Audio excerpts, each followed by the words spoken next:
Kofa Games je nastao kao spin-off kompanije Kofa Media koja se bavi izradom web sajtova, pre svega za strano tržište, i vremenom se pojavila potreba da napravimo naš proizvod, to je video igru.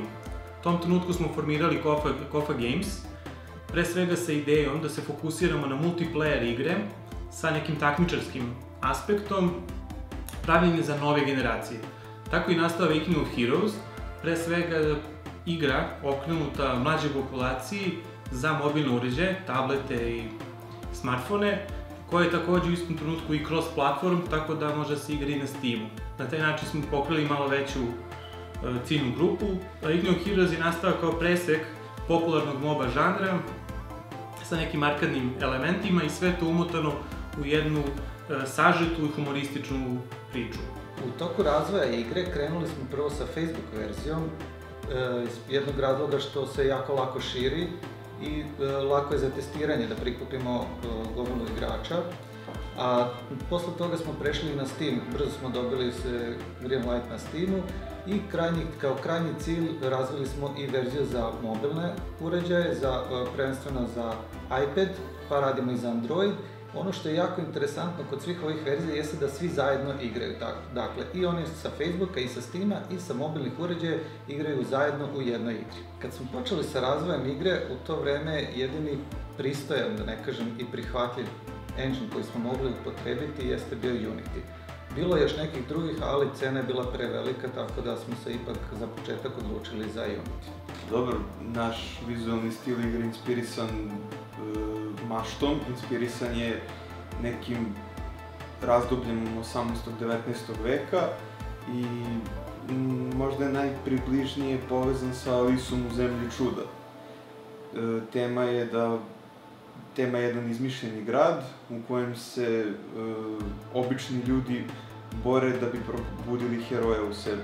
Igru pravimo preko 2 godine i da kažem, prepoznati smo od stranih internacionalnih kompanija kao što su Twitter i Apple i osvojili smo neke od nagrada kao što je Casual Connect Best Gaming Show za multiplayer igre.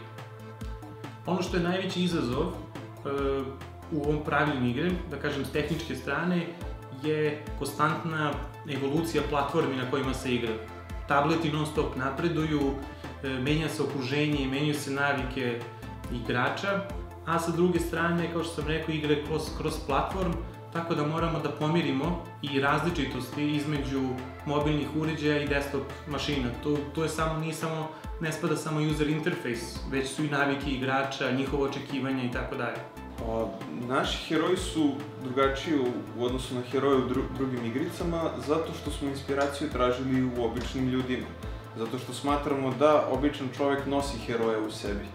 I što se tiče izbora heroja i samog dizajna, vezano je za različite tipove. Imamo, na primer, Bakicu, imamo Mesara, imamo jednog malog šaljivdžiju, imamo odžačarku. To su uglavnom sve obična zanimanja, ali oni imaju u sebi određenu moć i služe se određenom kombinacijom svojih oružja koji su karakteristične za svakog heroja.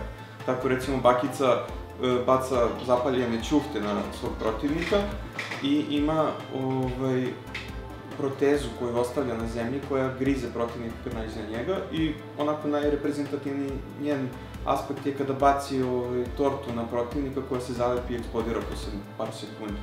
Tu su, opet napominjem, Mesar, Ribar, Deda u invalidskim kolicima. Prosto smo svim tim ljudima dali šansu da probude heroja u sebi. Game development u Srbiji je u usponu, kao i u celoj regiji, što je očigledno. Ono što je možda interesantno je da se sa neke, da kažem, pozicije work for hire, gde su nove kompanije narasle tako što su nudile uslugu drugim firmama, polako pojavljaju da li novi timovi koji žele da naprave svoje igre ili unutar tih kompanija prave se određeni departmenti koji rade na razvijanju sopstvenog proizvoda. Što je ujedno, ja mislim, i cilj manje više svake game development firme, da ima svoj proizvod, da onda može samostali, da gradi svoj user base i tako dalje.